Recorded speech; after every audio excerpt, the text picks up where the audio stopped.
नमस्कार साथियों, आप सब कैसे हैं। मैं आशा करता हूं कि आप सब सुखी होंगे, स्वस्थ होंगे, मस्त होंगे।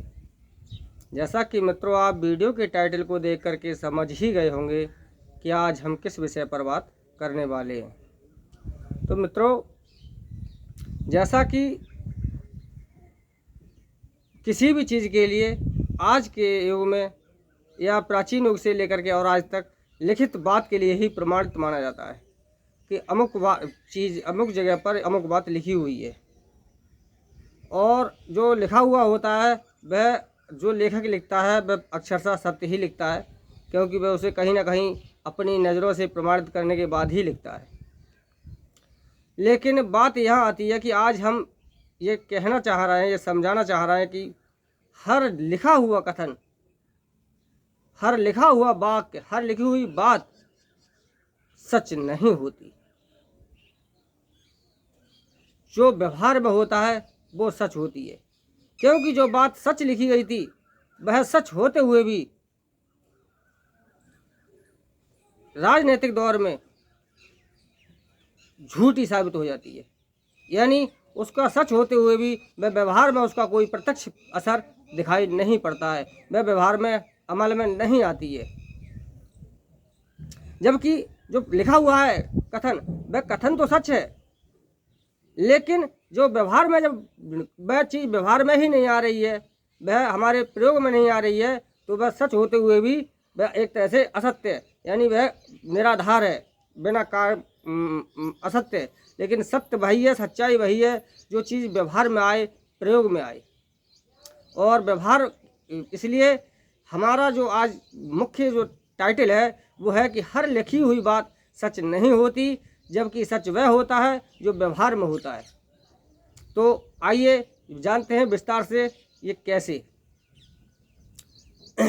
जैसे मित्रों, हमारे भारतीय संविधान में स्पष्ट रूप से लिखा गया है कि प्रधानमंत्री की नियुक्ति भारत का राष्ट्रपति करता है, और ये नियम और कानून बाकायदे संविधान में लिखा हुआ है। और बात भी यही है कि नियुक्ति भी राष्ट्रपति ही करता है, इसमें कोई झूठ भी नहीं है।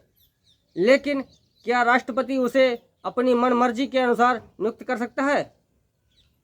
राष्ट्रपति के पद की योग्यताएं रखते हुए भी यदि कोई व्यक्ति राष्ट्रपति के पद के लिए पूर्ण रूप से योग्य है, प्रधानमंत्री पद के लिए पूर्ण रूप से योग्य है, और यदि राष्ट्रपति उसे अपनी इच्छा के अनुसार प्रधानमंत्री बनाना चाहे तो नहीं बना सकता, क्योंकि हमारे भारतीय संविधान में दूसरा शब्द ये भी है कि प्रधानमंत्री वह व्यक्ति बनेगा जिसका संसद में बहुमत प्राप्त होगा। संसद में बहुमत प्राप्त करने के पश्चात ही वह व्यक्ति प्रधान पद के लिए योग्य उम्मीदवार होगा। अब बात यहाँ आती है कि संसद में बहुमत प्राप्त यदि किसी व्यक्ति ने कर लिया है और उसे यदि राष्ट्रपति ना चाहे, तब भी राष्ट्रपति को उसे नियुक्ति के लिए अपनी मोहर लगानी अवश्य पड़ेगी। तो इसका मतलब यह है कि व्यवहार में प्रत्यक्ष रूप से प्रधानमंत्री की नियुक्ति राष्ट्रपति नहीं, जबकि संसद कर रही है। जैसे, क्योंकि प्रधानमंत्री वह होता है जो संसद में बहुमत प्राप्त दल का नेता होता है, और बहुमत प्राप्त दल के नेता के लिए प्रधानमंत्री नियुक्त करना राष्ट्रपति की मजबूरी होती है। दूसरे तौर पर हमारे संविधान में स्पष्ट रूप से कहा गया है कि जैसे हमारी सरकार के 3 मुख्य होते हैं, व्यवस्थापिका, कार्यपालिका और न्यायपालिका, जिसमें स्पष्ट रूप से ये व्यवस्था है कि जो कार्यपालिका है वह व्यवस्थापिका के अधीन रहेगी, यानी संसद के अधीन रहेगी। कार्यपालिका में मंत्रिमंडल आता है और व्यवस्थापिका में संसद, न्यायपालिका में हमारे समस्त न्यायालय आते हैं। अब बात ये उठती है कि क्या मंत्रिमंडल संसद के अधीन रहेगा, क्योंकि ये हमारे संविधान में स्पष्ट रूप से व्याख्या है कि कार्यपालिका व्यवस्थापिका के अधीन रह करके कार्य करेगी। यानी हमारा जो मंत्रिमंडल है वह संसद के अधीन रह करके कार्य करेगा। जी मित्रों, ये हमारे भारतीय संविधान में स्पष्ट रूप से प्रावधान है। लेकिन क्या भारतीय मंत्रिमंडल संसद के अधीन रहकर कार्य करता है? नहीं। व्यवहार में ठीक इसके विपरीत है। उल्टे संसद मंत्रिमंडल के अधीन करके कार्य करती है, क्योंकि मंत्रिमंडल में वह लोग होते हैं जो अधिक से अधिक योग्य होते हैं, और उनमें मंत्रिमंडल का जो नेता होता है वह प्रधानमंत्री होता है। तो बहुमत प्राप्त दल का नेता प्रधानमंत्री होता है और वह अपने समस्त मंत्रियों का चयन करता है। अब जिस दल का बहुमत संसद में होगा तो उस दल का नेता ही तो प्रधानमंत्री बनेगा। तो वह उस दल के नेता कभी भी अपने नेता के विरुद्ध उस दल के सदस्य जो कि लोकसभा राज्यसभा में बैठे हैं, संसद भवन में बैठे हैं, व्यवस्थापिका में बैठे हैं, वह कभी भी अपने नेता के विरुद्ध नहीं जा सकते। वह हमेशा अपने नेता का समर्थन करते हैं, और यदि किसी भी तरीके से यदि वो अपने नेता के विरुद्ध जाते हैं तो भारतीय शासन व्यवस्था में दल बदल का कानून है, जिसका प्रयोग करके वह अपने उन सदस्यों के लिए पद विमुक्त कर सकता है और उन्हें अपने पार्टी से निकाल सकता है। पार्टी से निकालने के साथ साथ पद विमुक्त के लिए याचिका डाल सकता है और उन्हें पद से हटा सकता है। तो पार्टी के विरुद्ध बगावत करने का मतलब है सीधे सीधे कि उस नेता के राजनीतिक कैरियर का पतन होना, और जिसे कोई भी नेता यानी कोई भी व्यवस्थापिका का सदस्य, संसद का सदस्य, कोई भी इस जोखिम को मोल लेना नहीं चाहता है। इसलिए उस दल के समस्त सदस्य जो कि बहुमत प्राप्त दल के नेता जो कोई प्रधानमंत्री है उसका समर्थन करते हैं। जब वह उसका समर्थन करते हैं तो संसद में उसके विरुद्ध कोई भी आवाज़ नहीं उठ पाती है, और वह जिस प्रस्ताव को चाहता है वह प्रस्ताव वह अपने ध्वनि मत से पारित करा लेता है।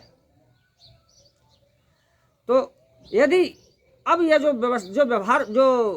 व्यवस्था उसमें संविधान में जो बातें लिखी गई है ये तब प्रभावी होती है जब संसद में किसी एक दल का बहुमत ना हो और मिलीजुली सरकार बनी हुई हो, जिसमें सरकार अधिक मजबूत स्थिति में ना हो, तब सरकार के लिए व्यवस्थापिका के अधीन कार्य करना पड़ता है। यदि सरकार मजबूत स्थिति में है, उसका संसद में पूर्ण बहुमत प्राप्त है, तो ऐसी स्थिति में संसद के अधीन कार्यपालिका नहीं वरन व्यवहार में कार्यपालिका के अधीन संसद कार्य करती है, जबकि संविधान में लिखा हुआ है कि संसद के अधीन कार्यपालिका कार्य करेगी। तो मित्रों, इस प्रकार से उल्टे जो कि लिखित में नहीं है कहीं भी, फिर भी संसद व्यवहारिक तौर से मंत्रिमंडल के अधीन कार्य करती है। तो इसलिए कभी भी कोई भी वाक्य जरूरी नहीं है कि वो कहीं भी बात कोई लिखी हुई है तो वो व्यवहार में सच साबित हो, और जब वो व्यवहार में सच साबित नहीं हो रही है तो उसका हमारे जीवन में उसका औचित्य क्या है। वह बात तो एक तरह से लिखी हुई निराधार है। जब उसका समय के अनुसार कभी कभी जब प्रभावी होती है तब वो बात सच साबित होती है। जैसे संविधान के मैंने अभी जो बताया था कि प्रधानमंत्री की नियुक्ति राष्ट्रपति करता है, बात सही है, राष्ट्रपति ही करता है, लेकिन अप्रत्यक्ष रूप से उसकी नियुक्ति संसद करती है। दूसरे तौर पर जो हमने बताया कि जो लिखा हुआ है कि संसद के अधीन कार्यपालिका कार्य करेगी, लेकिन जो कहीं भी लिखा हुआ नहीं है कि कार्यपालिका के अधीन संसद कार्य करेगी। लेकिन यदि सरकार पूर्ण बहुमत की है तो समझ लीजिए कि सरकार के अधीन संसद कार्य करेगी।